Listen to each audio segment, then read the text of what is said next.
22:53 p.m. It is Tuesday. Happy Topless Taco Tuesday, y'all. So I got double feature to run off, and that's it for tonight. I'll do books and shit tomorrow. So I got Senseless from '98 and Elemental from 2023. Yeah, so here's my thoughts. For Senseless, think I saw this once long ago, but can't remember. Like I hate that. Like I have watched over 2,000, at least 2,000 titles over the years. Not kidding. From anime to movies to shows to films to documentaries, miniseries, all that shit. Hard to keep track. So yeah, a lot of stuff blurs together, and I've talked about that with 2000s as well, because a lot of that shit blurred together. Daryl's trying to raise money so he can help his mom and siblings out, and funny thing, Orlando Brown is in this too. Young Orlando Brown before he got all fucked up and shit. Tim LaFleur is a trip with the Prince Albert scrotum piercing setup. It's cute and funny because it jingles when he walks, which reminds me of MILF Hunter. It always comes back to porn somehow. There was, I don't remember her name, but there was a chick he fucked, and she pierced her labia, both sides. And she's like, I love it because when I run across the room, it sounds like bells jingling. And she did it in the video. I could not stop laughing. I had to turn it off. I can't masturbate to this shit. It's too funny. Almost started singing Jingle Bells. Rip Torn. I miss his orange screen energy. I do. It's so sad he's gone. Marlon Wayans is funny, but too funny. Like, he's the physical comedian type, but he can also do, sit still shit. But yeah, too funny. Can't believe Tim got his apartment key pierced through his belly button. I wonder if Matthew would have actually followed through with that piercing or not. Because that looked painful getting ripped off. So Daryl's gonna take the experimental drug so he can get $3,000 that'll help pay off his debts. Smart shit. Daryl taking the drug is funny, but I don't know. Just David Spade's one-liner comebacks are decent. And it's cool that Rip Torn worked Men in Black a year previous in 97, so he's coming hot off the heels of that blockbuster. And I love the gay waiters and the tall salad joke. Shit is so funny. Brad Dourif as a professor in this is funny. Like, he's so serious about his shit. And it's hard to not see him crack under all this shit. But, yeah. And I like Daryl's tie at the Kappa party. Very beautiful. I always notice little things, like if it's an outfit, I'm like, that's beautiful. It's attractive. It's sexy. It's vibrant. It has color. It has regalness to it. I like the tie. It is interesting how the 90s formula for humor is gay lesbian jokes, riffing on popular artists, because that shit's too easy to do. Insulting, embracing every stereotype. Every stereotype. Subtle racism, misogyny, and other shit. It's the truth. Like, this whole film runs on all of that. Oh, God. And sex jokes. Oh, wow. Greg Grunberg is in this as the hockey announcer. Nice. And that makes 98. Oh, wow. That's a year before he did Third Watch. Holy shit. Yeah, Third Watch was in 99. Cool. So he's working on this, and then you figure a few months later he got tapped for Third Watch. Gnarly. And then he would go on to do Heroes after that ended. Yeah. Or no, not Third Watch. Fucking idiot. That was Sully. That's a different dude. No. That was Heroes. That was not 8 years later. But he would have other projects in between. I do like Daryl and Tim's apartment layout. It's very spacious, and I bet something like that today would be at least... damn. Fucking hair. Judging by that space, I would say at least $5,000 a month, maybe, if not less. I don't know. Let me know down below, please, if I'm right. Can't believe Daryl took a 5-gallon jug to the sperm bank and took too much of the serum. Oh God. It'd be funny if that 5-gallon jug wasn't planned and it was just a spur of the moment deal. Because damn, that would have been funny as shit. Daryl insulting Patrick Ewing was classic. Oh yeah, beautiful. Lorraine's hot, but I like her eyes and hair more for real.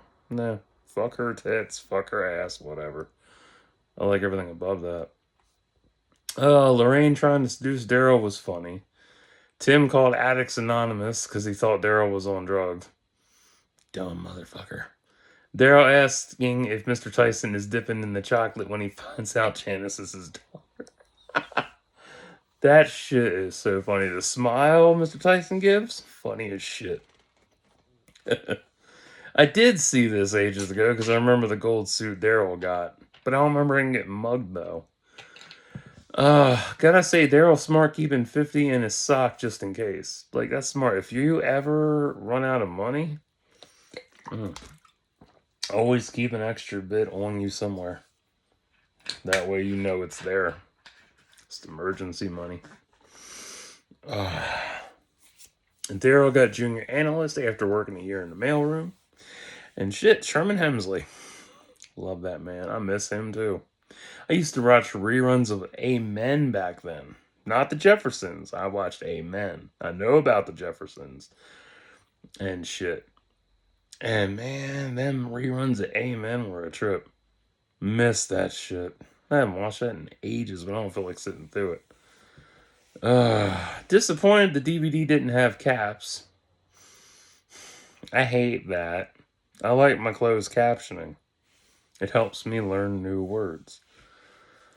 5, 6 out of 10 on this. Marlon really carried this movie because David was dealing with Chris Farley's death at the time too. Because Chris died in December '97. Yeah. So, yeah. I love David Spade on SNL. He was amazing, but you can tell he wasn't on his A game in this. It's a good cast too, with many going on to many amazing future projects that would further their careers. Matthew Lillard definitely has that quirky attractiveness. He's hard to pinpoint because his career has mostly been horror with comedy in the mix. But he's never like ventured outside of that, I don't think. I mean, I think he's done some voiceover work that I remember. I don't know. I'll have to check. But yeah. I mean, as a person, he seems cool. And that's based on the recent Comic-Con post I saw. Yeah. He met a fan and he was so infatuated with her hair and shit and told everyone that. Like, it's been online for a couple months. Pretty cool. Though for '98, he was coming out of his hackers / scream phase, going into a transitional period of work. Because he went from, you backtrack to hackers, scream, that's back-to-back work for '94. Because they came out '95 and '96. Then this. Then he would go to do, what did he do next? Oh, 13 Ghosts. Or he might have done something in between that. I don't know, but yeah. 13 Ghosts. Crazy. Good shit. I love that movie. So, Elemental. I did cover the art book a while back, and it was interesting, so you can check that out at your leisure. I did sort of want to see this when it came out, but skipped it, because sometimes Disney flicks just don't hit it for me after anymore like they used to. I do like the animation evolution of this and how Bernie, Cinder, and Ember are Maori, I think, or some other tribe influence. More on that later. The fireplace shop is nice and homey. I love that homey feel. The blue flame is gorgeous. Element City is interesting. I wish they had explored that more. And it's funny how Grandma died in a burst of smoke. Oh, man. Ember sucked the Kurt. Wait. Ember sucked the Kurt inspector. Oh, the city inspector. Oops. Fucking tired. sucked the city inspector, read into that what you will, into the basement, causing a flood, and he had to write up a bunch of citations. I do like how she turns purple when angry. Like, that's really cool. Ember's parents left Fireland because of a storm that destroyed their home and the blue flower they held sacred. Yeah. Gale is pretty interesting, and the Windbreakers game was alright. More on that later. I'd say D-Box for this would have been interesting, but probably not very fulfilling. But as I watched it, yeah, it would have been very fulfilling. There's a leak in Firetown that Wade Ripple and Ember are going to track down because there's not supposed to be water in Firetown. And you don't even find out his fucking name till like later. I had to look it up. I was like, the fuck is this dude's name? Uh, Element City is beautiful at night, and the apple trees pruning. Lovely innuendo. And Windbreakers is a cuddle and farts. To shock means embrace the fire while it burns because it won't always last forever. True.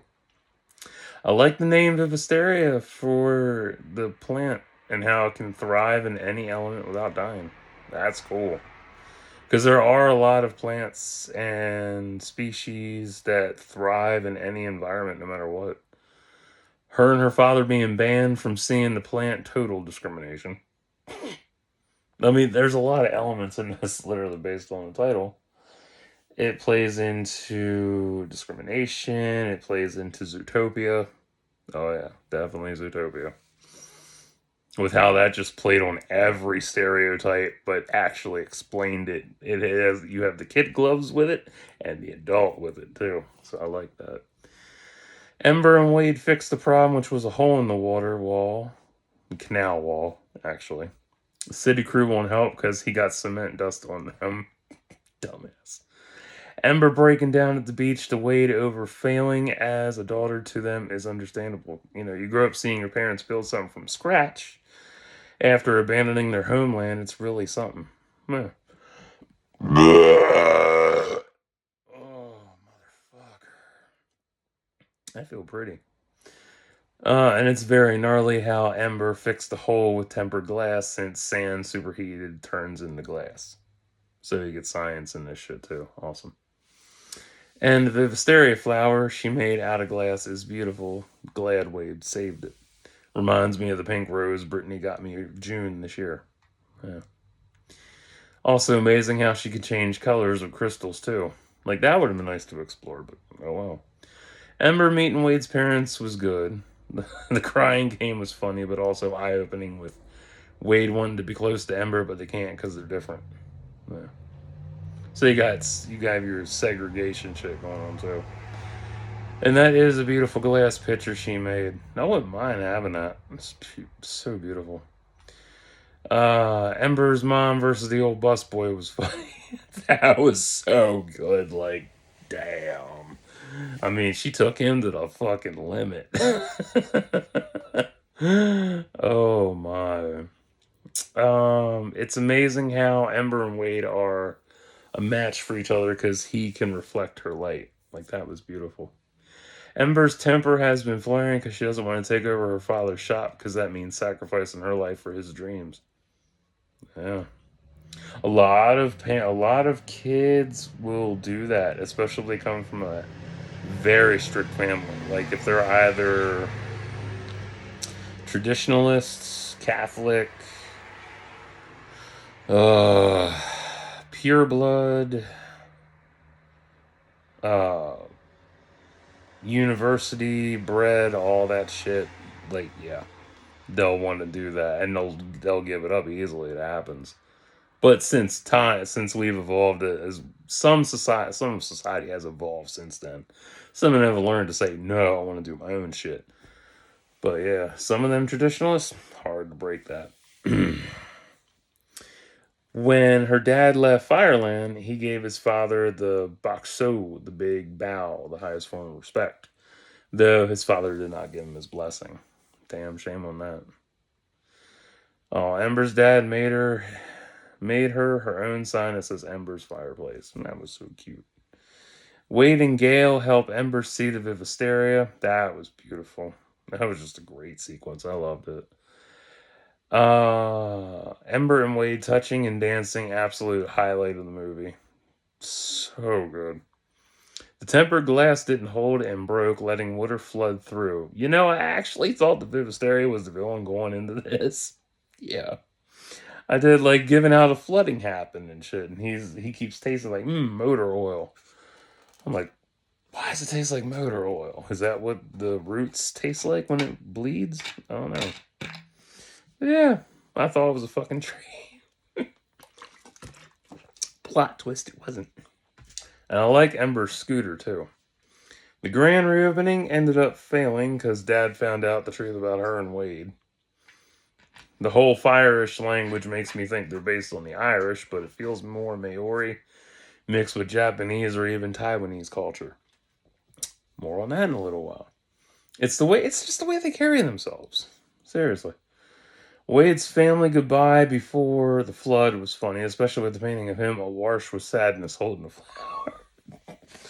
Oh my god. His family is a fucking trip. I love that family. That's funny as shit. Wade evaporating as she finally confessed her love for him. That was beautiful. That made me cry. Though I'm on the other side of the fence. I wish they were lesbians. I do. I wish they were fucking lesbians. Because as much as I enjoy straight romance, this shit's so played out. Wade should have been Wanda. More on that in a little while. No. It should have been Wanda and Ember. It would have been better. Wade came back after the flooding was removed and the shop rebuilt. Claude, I forgot to mention him early. His little suave ass. He's a trip little playboy trying to flirt with Ember and shit, plucking his flowers out from his pits. He's a little player. I like that shit. It's funny. Ember taking the glass. Oh, she takes the glass and design internship. And they never. That's right. I'm just now realizing this. They never showed how they fixed the fucking canal wall. Oh well, we're gonna have a sequel. That wall's still fucking unfixed. And I can't believe Bernie said with her away that gives him and his mom more time for hanky panky. Wow. Alright, Disney pushing for adult themes. We're getting closer to sex in Disney. And yes, I know about touch-tone pictures. I'm not stupid.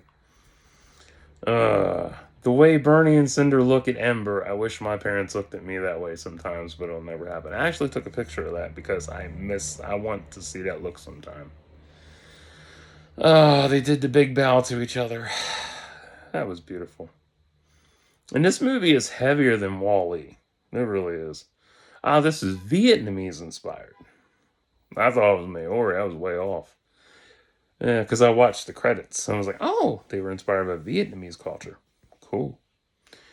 I'm actually surprised Bernie didn't go back to Fireland and make amends with his father. No. Does it need a sequel? Fuck no, but you know Disney's going to do that. Because that's how they are. And eventually in probably 2040, 2050, we're going to have a live action adaptation of this shit. Easily. And people will complain about racism in it and red face, blue face, black face, whatever fucking face. Just saying. That's what they're gonna do. But if you want a preview of how it's gonna look live action, watch The Descendants. It'll be that bad. Oh, it's such an organic concept despite the cliche layout. Yeah, boy meets girl, can't fall in love, blah, blah, blah, blah. I'll definitely say this is peak animation for the 20s, especially coming into the mid 20s, especially. The divide between Ember and Wade is a reflection of my personalities, along with dating, too. Like, you see how they come from two different worlds. Water, whatever the hell water's called. I don't know, Water Town, fucking Fire Town. And, they can't mix, so, it's about keeping things pure. So, pure blood shit. And, race mixing and all that. So yeah. They are putting more adult themes in Disney films with kid gloves. But if you're an adult like me and you pick up on these things, little subtle hints, you're like, oh, okay. We're talking about race mixing. So, yeah, fun times. And I like that. It's good. It's awesome to know that shit and learn it. I mean, I am a product of biracial. I am biracial. I'm a product of race mixing, so hello. And it's also ironic how it mirrored my infatuation with Britney over the summer, too. Yeah, fun times. Lutz is just a copy paste of Sadness from Inside Out. Lazy ass copy paste. Oh, you didn't see that? You really didn't? Go back to the Windbreakers game. Lutz literally goes, and then floats off. Go watch Inside Out. Sadness literally does the same thing walking. Same shit. Solid 7.5 out of 10. And I'd rather have a lesbian or gay story out of Pixar versus straight bullshit again. I'm tired of straight bullshit. Oh my god, I'm so tired of it. It's like, Jesus Christ. It's like, it's 2024. Like, give me a fucking LGBT romance, for fuck's sake. Something good. For real. Like, I have watched so many different ones from the past. Growing up with these ones. From Boys Don't Cry to, like, Water for Chocolate to, what was the other one I watched? Oh, there's something I can't fucking remember. Oh, damn it. It was so good. Oh, the L Word. Duh. Forgot about that. Yeah, I sat through the L Word, the entire fucking series, back in the 2000s. I loved that show. That was so good. Yeah, that was good shit. My favorite character on there was... Fuck, I can't remember her damn name. I want to say Cat, but that's not right. I don't know. Been a while since I've seen that shit, but yeah. Good show. Deep series to watch. Anyway. And instead of Wade being Wanda, because that's so lazy and name switching, since this is Vietnamese based, I would choose to name Wade Nuoc. Yeah. Which is the Vietnamese word for water. So it'd be Nuoc and Ember. Beautiful shit. And the best thing about this movie is Ember's hue shifting. Hell yeah. Absolutely spot on. And I'm still surprised that Vivisteria wasn't the villain. A fucking canal wall was the villain. Ain't that some shit? A fucking canal wall. Dumb motherfucker. And they don't even say how the hell it happened. Like, whatever. And honestly, now that I think about it, what if there's so many what ifs with this thing? What if Ember's dad had imprisoned some water person in the pipes? That would have been dark as hell. Like, yay, Dark Disney's back. Woohoo! We won't get that shit no more.